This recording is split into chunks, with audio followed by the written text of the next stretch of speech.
Du får gärna sitta inne om du vill. Du får gärna vara kvar.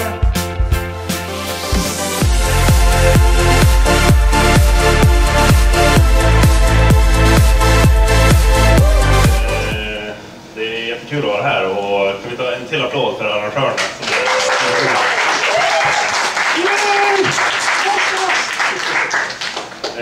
Jag är en del av YouTube-kanalen Regular Ordinary Swedish Mealtime som är en how-to-matkanal.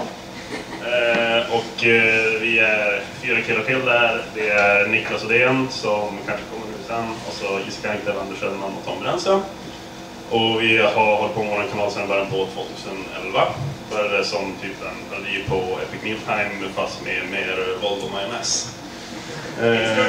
Yeah, it's good for you. Det är ett trademark. Och så jobbar jag till vardags som audience developer och executive producent på United Screens. Och sen så i grund och botten så är jag en user experience designer och motion graphics artist. Jag tänkte vi skulle börja med att kolla på våran kanaltrailer bara för att sätta lite kontext på vad vi gör ifall det är någon som inte har sett det. Så, och det här är inte för alla, men jag försöker gå i racerfart för jag räknar ut att det skulle behövas 30 sekunder per slide för att ha många slides och lite text när du bilder. Så, och i alla fall så det är väldigt mycket olika personer här idag som är olika typer av kanaler och håller på olika längder YouTube och vissa håller på med gaming och vissa med blogging och humor och andra med mat. Och sådär alltså, men och så hela den här genomgången av lite grejer då, så att man får åt sig lite det man vill. Många av er har redan hört mycket av det här, men ibland så kan det vara nice att bara ha någon typ av sån här grej som man bara, åh, det där är ganska smart, så kan man tänka på det. Så jag tänkte att först då snacka lite grann om olika grejer, och sen så ifall det finns tid så kanske någon kan fråga någonting, eller så kan vi ju ta en kuriosa som är bra att hålla kvar eller något. Och lite sammanfattningsvis så är det lite om programming optimization som är som 2 beståndsdelar som kan vara vettigt att tänka på när man håller på med YouTube, och även om sustainability och att man ska hålla sig själv nöjd. Jag gör alla mina presentationer på engelska, så är det någon som vill ha översättning så kan jag live translata. Och som sagt, mycket av det som jag kommer att prata om kanske inte är det här som du vet om man sitter och liksom sådär gläder och man sitter och klipper sina videos och trycker på ladda upp och bara hypar liksom.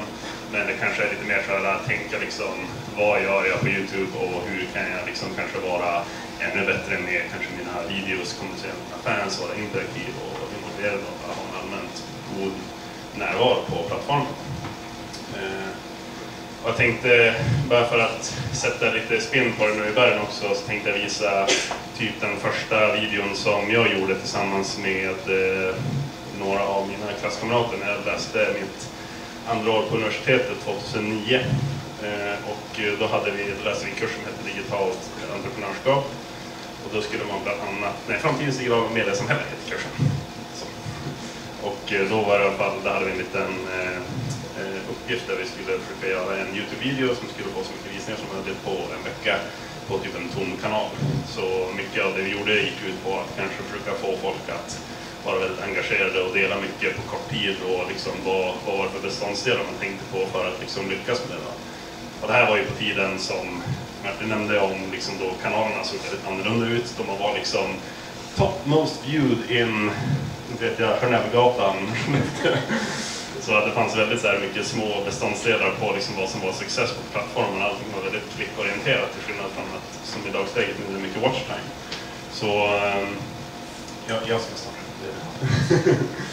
Så det här var bara en kort video som vi gjorde som heter Sticky Hand Man, och det handlar om an ordinary day in an ordinary life with an ordinary man with an extraordinary hand. That's a first. Well, I mean, we have to capitalize on it when it actually happens. So screw you. All right. Well, sun is shining here too, but we cut Eurovision next year. Brag. You're welcome to come over. So we introduced you a little bit before you came on, but tell us, what kind of videos do you do?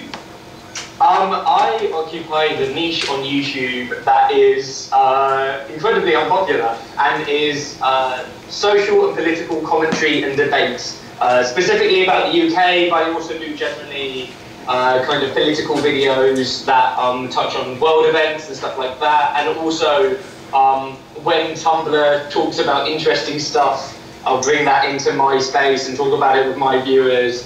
And I basically try and create a safe space where everybody is allowed to disagree. I have some British nationalists, I have socialists who watch me, I have the whole, I'm really lucky that I have the whole political spectrum, and everybody kind of like disagrees in the comments and gets really angry, but agrees to hug and make up at the end of it, and that's what I'm really proud of and what I try to do. So yeah. To the right, you're right. Ja, jag håller på med gaming och jag spelar. I'm pushing it towards your mouth.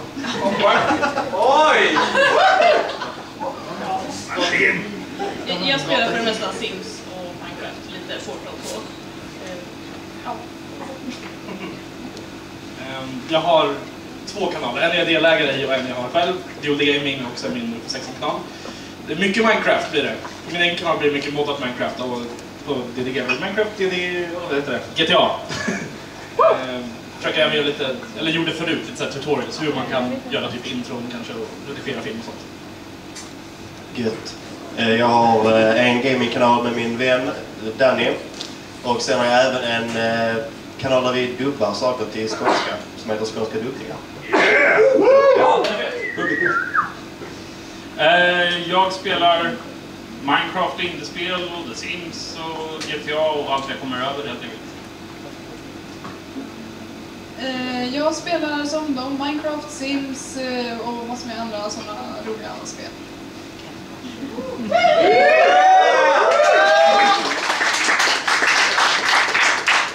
Jag aldrig sysslat med Minecraft. Jag byggde Lego som kid.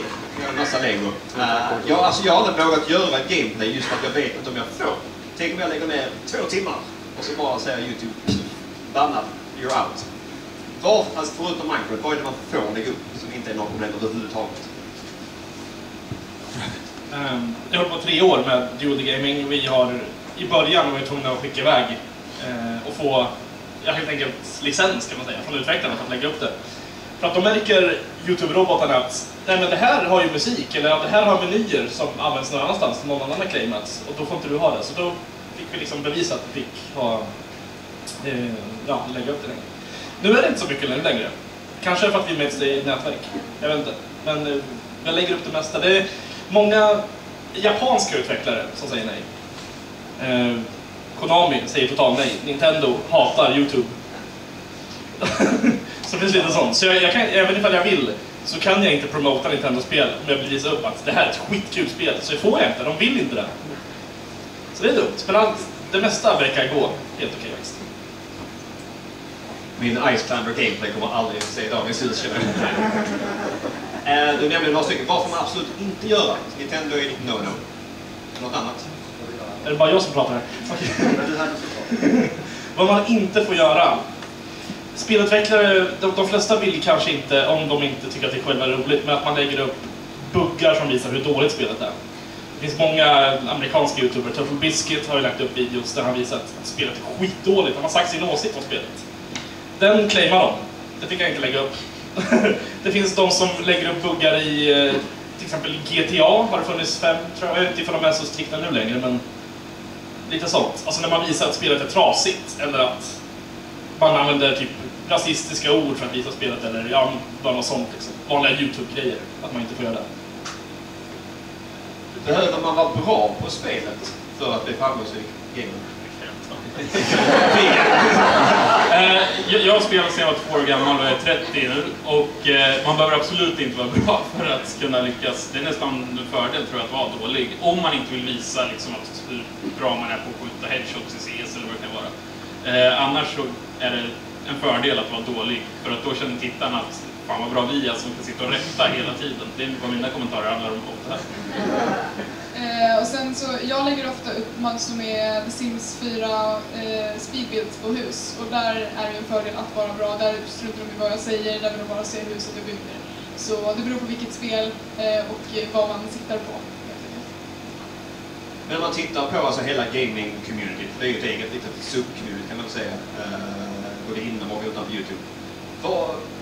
Generellt, vad är det de flesta gör? Vad väljer man att göra? Som alltså de som har YouTube-kanaler. Ja. Vad de vill göra. Jag vet inte. Det vanligaste är väl att ha Let's Plays. Är det väl?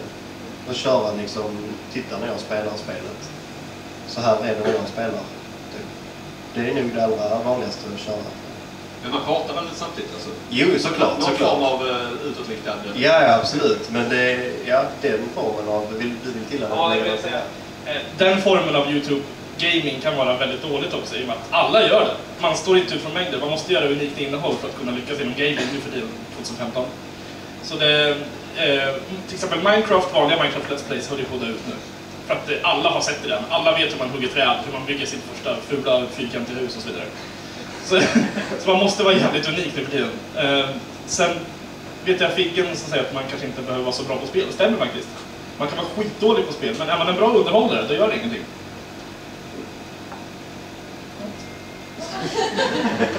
Hejdå. Tack så mycket. Tack för mycket. Hur blir man, alltså hur gör man för att bli originell? Vi har ju trots allt den största YouTubern i världen, svenskt, som sysslar med det ni sysslar med. Ja, inom den genren i alla fall. Ja, hur gör man för att inte bara bli en kopia? Jag kan ta den. Vilket tar den? Jag tror det viktigaste är att vara sig själv och överdriva sig själv på något sätt. Jag tror alla här har en karaktär som ni är med era polare och så vidare. Men när det är framför kameran så är man en överdriven version av sig själv liksom, på något sätt. Och det är väl det man ska göra och inte försöka härma någon annans personlighet, helt enkelt. Vad var frågan nu? Hur gör man för att stå ut, kan man väl säga, inom gaming? Ja. Prata skånska? Ja, prata skånska. Fan. Vad arg liksom. Nej, jag vet. Ja, typ. Nej, jag vet faktiskt inte. Det är svårt. Men alltså anpassar man sig själv som en gamer efter lite grann vad andra gör? Om ni tittar tillbaka på hur ni lät och hur ni spelade när ni började? Nej, vi gör inte det i alla fall. Vi kör ganska mycket vad vi känner liksom. Det blir från när man började till nu så har det mer blivit att nu vet man vad som funkar. Nu lär man sig klippa det tajtare, få videorna kortare, mer intressanta. Men rent, vi går liksom inte efter vad andra gör. Det är klart man märker att shit vilket kul spel här verkar vara. Då kanske man testar på och kör vidare liksom. Inte annars. En vlogg brukar de säga ska inte vara längre än 4 minuter. Hur är det med game? Finns det någon sån här generell? Jag syftar lite på hur man gör alltså gaming intressant. Så. Vi har ju PewDiePie till exempel, att han kör ju väldigt mycket indie-spel och så. Och det är ju lite av hans grej. Och det är ju också en grej liksom, att han har ju verkligen kommit långt på att han kan visa att sådana spel som inte är så kända kan liksom vara riktigt roliga. Så det är liksom en grej om man lyckas på den biten också. För att alltså, om man ska härma alla så blir man ju, som du sa förut, man kör den nyaste spelaren nu. Ja, man kör in nyaste spelaren. Och liksom, om man kan hitta sin grej, som typ PewDiePie kör med, och hitta nya, eller indiespel. Liksom. Om vi nu ska sätta på pottarna. Om vi utgår från de som inte är här, vilka är era favoriter inom gamevärlden? Varför? Jag kollar inte så mycket på gaming på YouTube. jag vet inte varför. Jag tycker inte det är så intressant själv att kolla på. Och sen vill jag hålla min lilla egna stil. Men alltså, de jag har sett som kör gaming... Jag gillar ju... Alltså, Toby Biscuit gör ju inte Let's Plays, men han pratar ju om spel. Han är ju typ Sverker Olofsson fast för gamingvärlden. Samma med Angry Joe heter han. Är det så? Ja, han slänger det i soptunnan och hatar dem. Nej, men de två står upp för spelarna och försöker göra lite underhållande. De är väldigt duktiga på att prata om vad som är bra och dåligt med olika spel. Men annars jag tycker att PewDiePie gör ett jävla bra jobb. Jag förstår varför han har kommit så långt. Han är så jävla grym. Han har kommit in i ett flow nu. Han är så grym på att klippa filmerna och hitta rätt punkter där det händer något tokigt i spelet, lägga in musik, ljudeffekter och sådär grejer. Så han är riktigt hyper på det. Så jag ska säga vem jag tycker är bäst.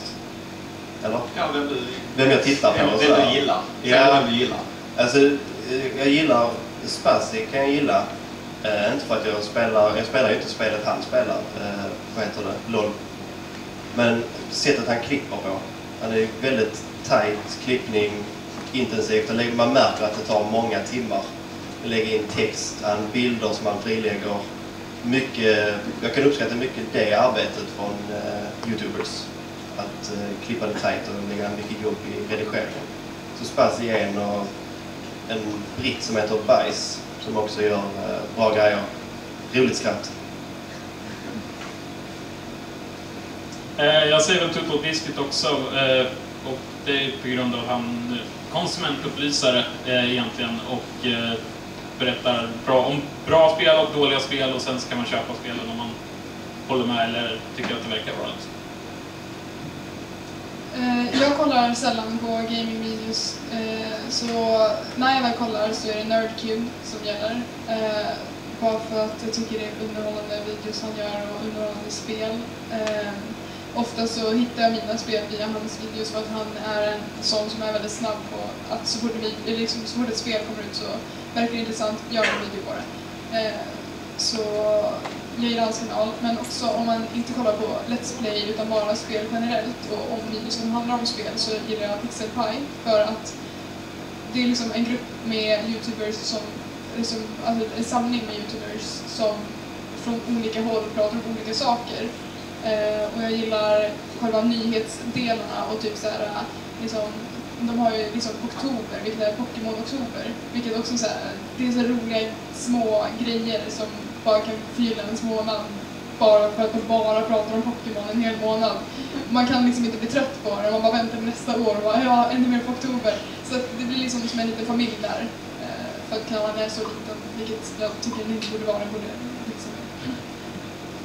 Alltså det är man ju van vid, så det har man ju liksom kommit över. Det jag gör med jag älskar att inspirera människor. Och det är därför jag pratar väldigt mycket om just näthat och mobbning och att våga vara sig själv, ha sin egna klädstil och se ut som man vill göra. Så det är väl typ det jag gör. Jag vill nå ut till människor och få dem att må bättre. Jag vet inte om jag hanterar det så mycket. Men jag bara kör det jag vill göra typ. Och så måste man ju tänka på att det är många som följer den också. Man kan inte göra vad som helst, men som vadå? Låt inte styras. Nej, men typ. Nej, men det är klart, man ska ändå lyssna på vad folk tycker att man ska göra, men jag försöker bara göra det jag vill göra. Typ. Jag vet inte om du menade mer liksom hur man hanterar det här som typ var idag. Var det du tänkte? Ja. Nej, jag vet inte. Alltså, jag har nog fortfarande inte riktigt förstått det riktigt. Jag blir fortfarande lite så förvånad ibland. Som idag till exempel. Och jag är inte beredd på att det skulle vara så mycket som det. Men det är kul, men jag vet inte.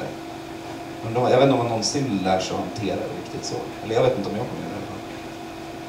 Så. Alltså, var det förvånande då? Alltså, jag antar att det var mer än vanligt. Alltså jag kan säga att jag var förvånad att... Alltså, det brukar ju kunna hända sådär. Men det var väldigt mycket mer än vad det bara varit någon som för min del i alla fall. Kan jag säga. Jag vet inte, ni har ju en ganska mycket större kanal än vad jag har. Så ni kanske är mer vana vid det här. Nej, för mig var det faktiskt... Jag blev förvånad, ja. Ja, alltså... Jag är ju rätt van vid att det brukar komma rätt mycket folk. Jag har ju också lite folkfobi. Jag tycker det är jobbigt när det är väldigt mycket människor. Så ja, för mig det är jättekul när man väl kommer igång. Men i början är det verkligen jättejobbigt att ta mig dit och verkligen liksom utsätta mig för det. Men annars tycker jag det är jättekul. Jag var mest förvånad för jag trodde det mest skulle vara liksom YouTubers där. Men sen var det typ väldigt många som inte var YouTubers. Men jag tyckte ändå det var kul att stå och prata med dem och kramas. Jag antar att många skriver till det på olika sätt. Så hur tar ni er an rollen ändå att vara någon som andra ser upp till? Alltså man kan ju aldrig ha ansvar för dem direkt. Men man måste ändå... Oj, det är svårt. Kan jag inte uttala det? Nej, men alltså jag tror väl att så här, jag brukar försöka tänka att så här, alltså, det jag tror att det är viktigt att visa visa den man är och att allting kanske inte är jättebra och så. Jag brukar försöka använda de erfarenheter jag har med om, typ jag har varit mobbad och så till exempel. Och typ försöka använda mig av det och så. Men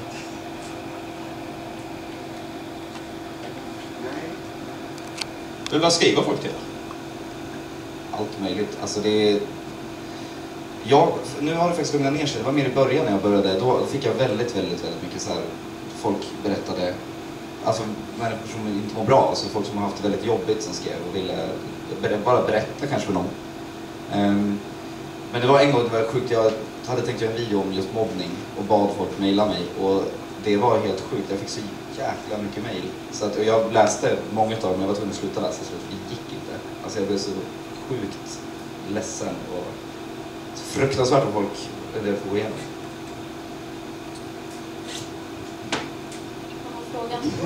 Vad folk skriver? Ja, men det är exakt samma sak. Alltså, de skriver allt möjligt.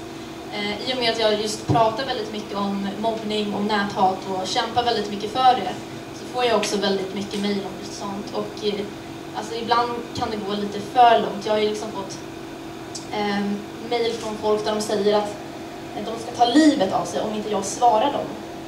Och då blir också den pressen på mig. Nu måste jag svara, men jag måste också komma med någonting bra som kan hjälpa dem. Det är liksom, den pressen är väldigt jobbig att ha. I och med att jag vet ju inte hur man ska svara på det där. Och, ja. Det absolut värsta som händer ganska ofta också, det är att folk skickar bilder typ att de har skärt sig och grejer. Och jag vet inte riktigt hur man ska hantera det, för det blir så här, jag blir alltid chockad, fast det händer så ofta. Så jag vet inte, brukar ni svara på sånt? Vad tycker ni man ska svara då?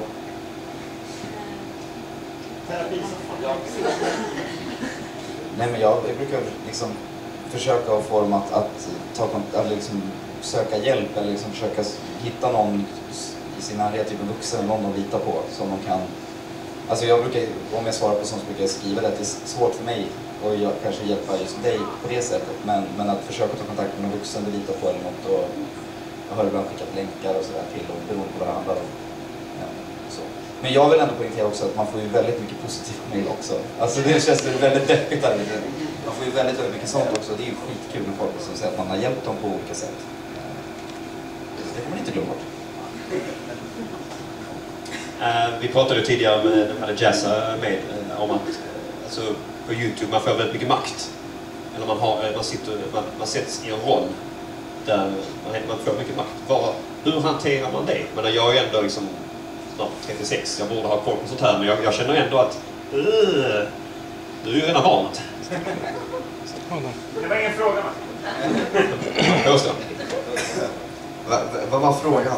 Alltså, i och med att du är i en roll där du får väldigt mycket uppmärksamhet och många tyr sig säkert till dig i tron om att du kan svara. Hur hanterar du det? Hur ventilerar du det?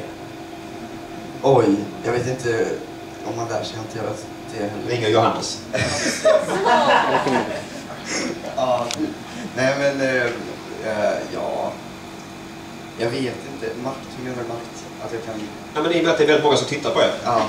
då får ni automatiskt en form av makt som kan användas för att inspirera, för att alltså, börja plocka bort saker som mobbing, utanförskap, rasismen. Men det kan ju också tyvärr användas på det sättet som många eller flera hade gjort i England. Ja, men jag försöker bara påverka folk på ett bra sätt och få folk att tänka positivt om saker och inspirera folk. Det tycker jag är viktigt. Om ni har kassa dagar, det händer att man har en kass dag. Ja, allting är skit. Man vill bara liksom be den här dagen inte vara någonstans och gå och lägga sig typ så 5 på eftermiddagen och vakna nästa dag. Men så kommer ändå folk fram till det. Det gör mig glad bara. Alltså även om jag är ledsen innan så kan jag säga, alltså jag vet inte, jag ser inte det som ett problem direkt för mig i alla fall. Vissa vet jag tycker det är jobbigt att folk kommer fram när man är ledsen. Men när någon kommer fram till mig så blir jag typ, de gör mig glad då typ.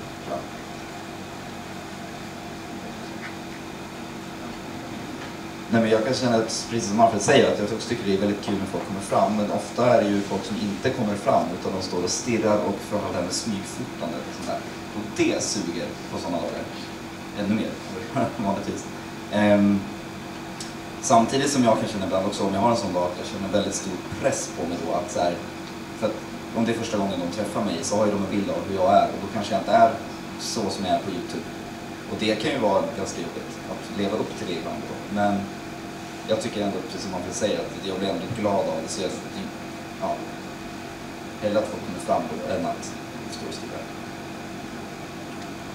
Jo, men jag håller precis med. Alltså, det är många gånger jag har varit ute på stan för att vara tvungen att åka köpa någonting för att jag behöver hemma eller någonting. Och bara mått så dåligt. Och bara, jag vill inte träffa en enda människa, jag vill inte att folk kommer fram till mig. Men ändå när de kommer fram och säger alla saker på, men du inspirerar mig, du är så himla bra. Alltså det gör verkligen jättemycket. Jag blir jätteglad av det. Även fast jag säkert mår jättedåligt innan och bara har en skitdag, så det påverkar jättemycket. Ni som sitter i rummet, hur tänker ni? Evelyn? Jag tror också det här med folk knackar på. Förut var det liksom dagligen så. Det var sommarlovet har börjat, folk hade tid.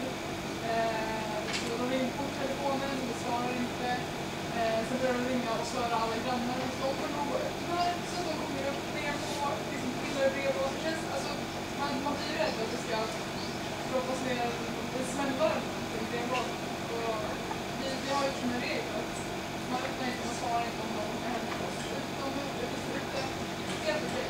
Så att vi är hemma. Vi är inte de vi är när vi är hemma. Liksom, när vi är hemma, då struntar vi i princip i de som knackar på. För att kunna ha den här fria stunden så behöver det vara Hemfriden. Michael? Ja, jag tänker det att, så här, att när folk ska komma fram till en, som vi också pratar om, att ibland blir det så här att man vet inte hur man ska hantera det riktigt. Men jag tänker också som, alltså jag är musiker liksom. Jag tänker att för mig när jag träffat dem så tror jag att det blir enklare för mig att prata om, för att jag blir försatt i den situationen själv. För det är att någon ser upp till mig och jag blir som att jag märker då att om de liksom inte vet vad de ska säga, eller om de inte säger någonting, är det så här, okej, och jag vet typ ingenting om den här personen som vet vem jag är. Vad fan ska jag säga? Den säger ingenting. Det vill bara tyst, allt blir jättestelt. Och då är det som att så här, utifrån det så har jag liksom lärt mig att man är själv på grund av jag sympati som jag vill prata med. Och det känns som att jag tappar bort mig lite här och går iväg. Det var så att jag inte fattar vad jag menar. Att man måste liksom... Jag vet inte. Jag förstår precis vad du menar, att folk kommer fram till en och sen bara säger de hej, säger man hej och så bara står och tittar på en. Och väntar på att man ska liksom börja videon på form. Att det också är så här, jag tror också det handlar väldigt mycket om mig själv som tittare.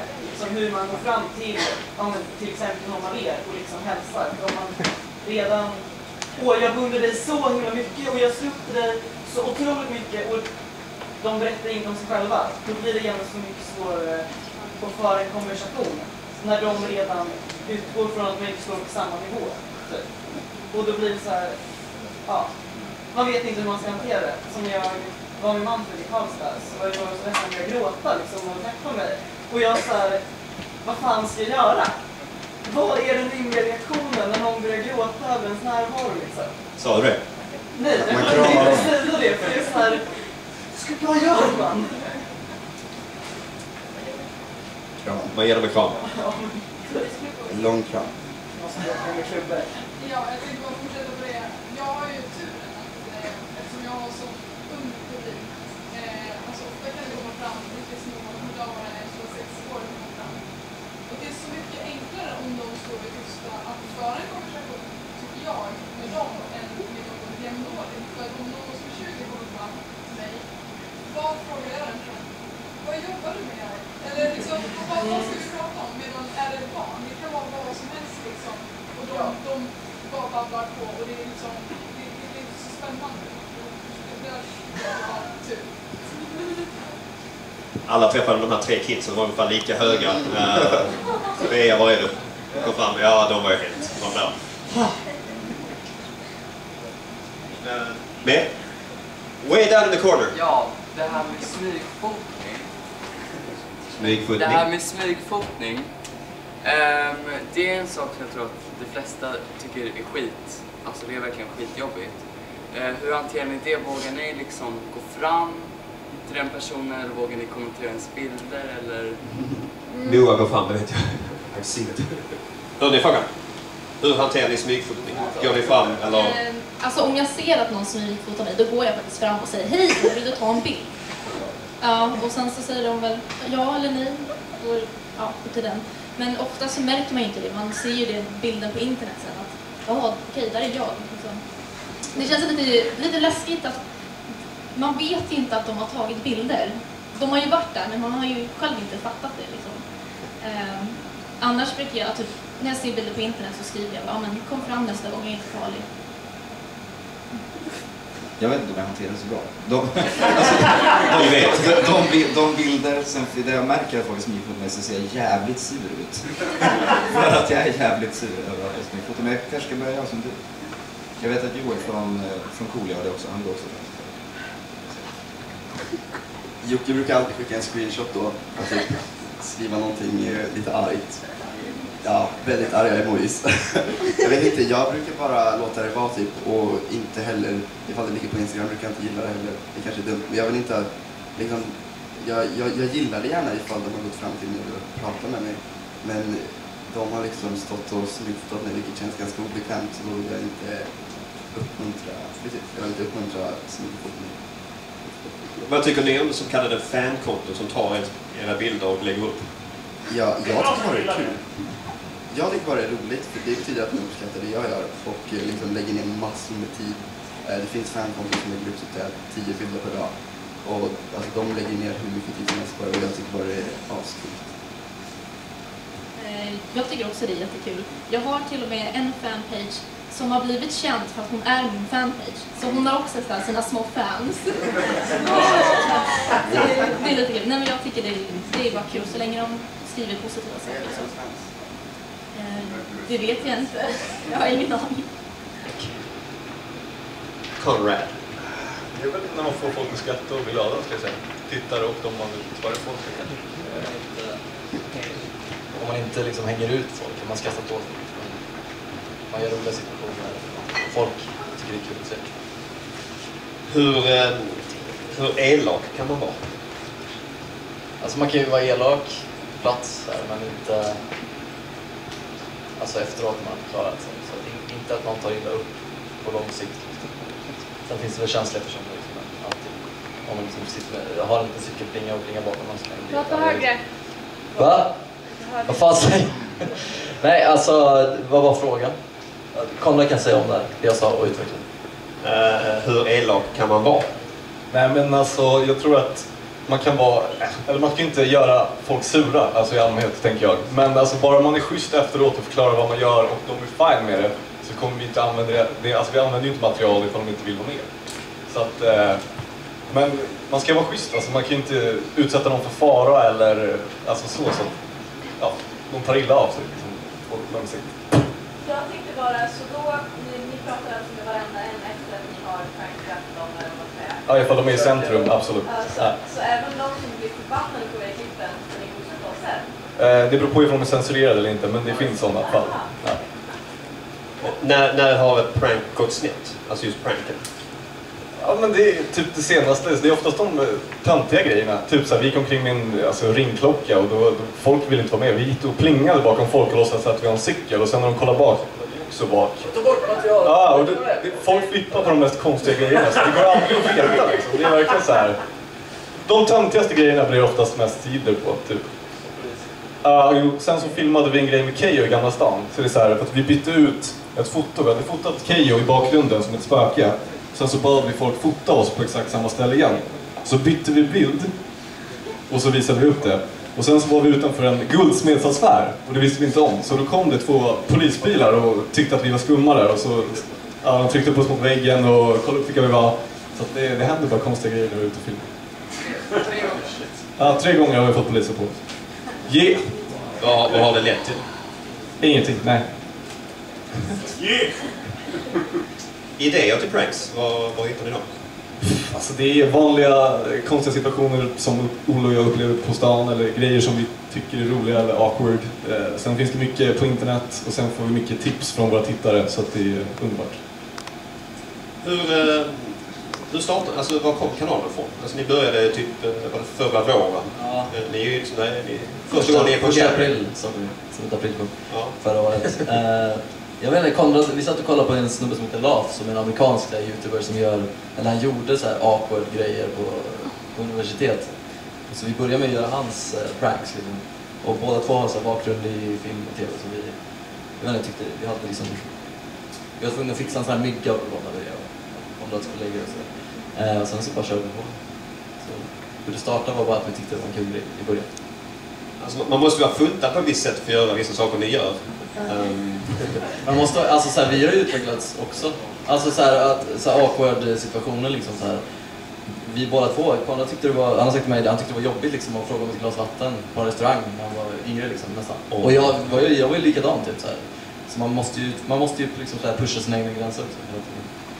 Det kan ju alla göra. Vissa saker är ju jobbiga att göra också.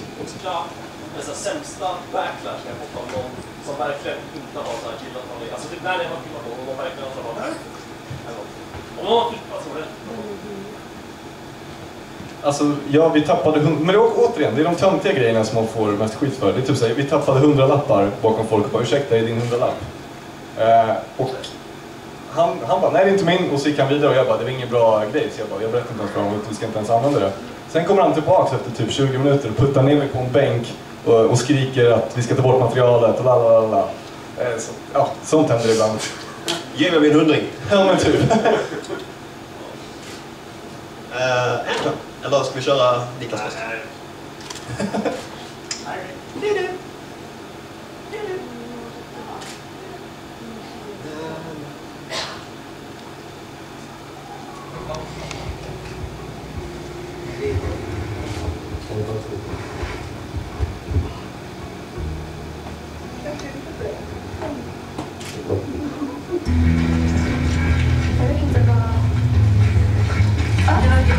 Som han dog från Egypten. Vi såg att han dog något från din bakskicka. Tja, hej. Jag glömde min plånbok. Vad det var? Grattisbusskort.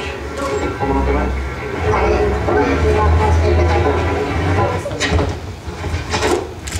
Vi måste göra någonting. Du får konfrontera, jag vill inte göra det. Alltså vi håller på med ett socialt experiment. Så alldeles nyss så spottade du på min kompis. Skulle ni kunna hjälpa oss att vara vår flaska? Ja. Yes. Det var jättehårt. Tack så mycket. Ursäkta, det var inte en krona. Det var inte en krona. Tack så jättemycket. Tack så mycket. Fan vad bra du är. Nej, vad grym du är. Så på riktigt, vad? Jag har inte gjort någonting, jag lovar.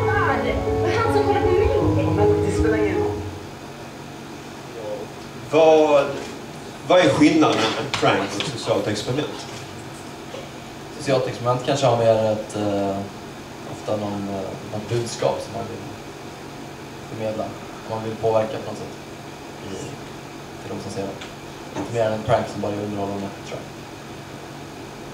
jag. Jag tror att det beror på personen själv. För jag har hört folk kalla våra typ awkward grejer också sociala experiment. Så det beror på hur man definierar det. Men jag tror att vi ser lite mer som de här samhällskritiska eller när man testar folk i alla fall. Hur de agerar.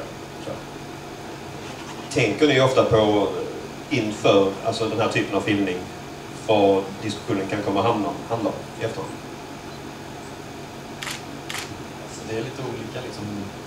Typ bussen var ju den här bussen som vi såg, rik versus hemlös. Då hade vi liksom en vision. Vi tänkte att det skulle vara, alltså vi gjorde ju testet för vi ville se ifall det var så.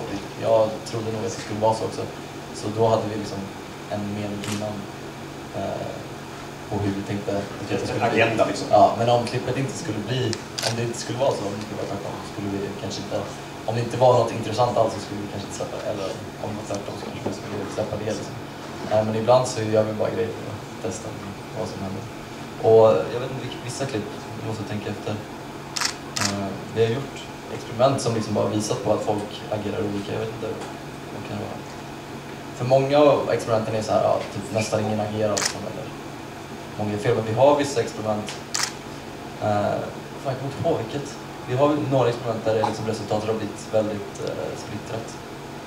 Att det inte har varit så att det har varit så här, att majoriteten har inte blivit splittrat. Men kanske hon Gella som vi filmat klipp med en CP-skadad tjej, Gella, som skrev in till oss och ville testa att vi skulle vara hennes assistent och vi skulle trakassera henne och men som slår henne offentligt och se folk reagera. Och då var det många, eller 3 stycken i alla fall, som ingrep och 2 stycken som höll med oss när vi kränkte henne. Så ibland får vi så spridda resultat och det bara gör det intressant.